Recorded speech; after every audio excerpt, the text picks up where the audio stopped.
পৃথিবীতে কখনো তৃতীয় বিশ্বযুদ্ধ শুরু হয়, তবে তা হবে মানব ইতিহাসের সবচেয়ে ভয়াবহ অধ্যায়।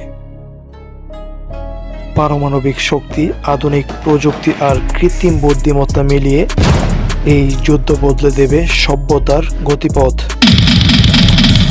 বিশ্ব শক্তিগুলোর মধ্যে শান্তির বিরোধ, তেল গ্যাসের মতো সম্পদের দখল, প্রযুক্তিগত আধিপত্য আর কূটনৈতিক দ্বন্দ্ব, এগুলোই হতে পারে তৃতীয় বিশ্বযুদ্ধের প্রধান কারণ। শুধু সামরিক নয়, অর্থনীতি ও প্রযুক্তিতেও শুরু হবে অদৃশ্য লড়াই। এই যুদ্ধে প্রচলিত অস্ত্রের পাশাপাশি থাকবে হাইপারসনিক মিসাইল, লেজার অস্ত্র, সাইবার আক্রমণ আর কৃত্রিম বুদ্ধিমত্তা চালিত রোবট সৈন্য। মহাকাশে স্যাটেলাইট ধ্বংস করা হবে, ইন্টারনেট আর বিদ্যুৎ বন্ধ করে দেওয়া হবে।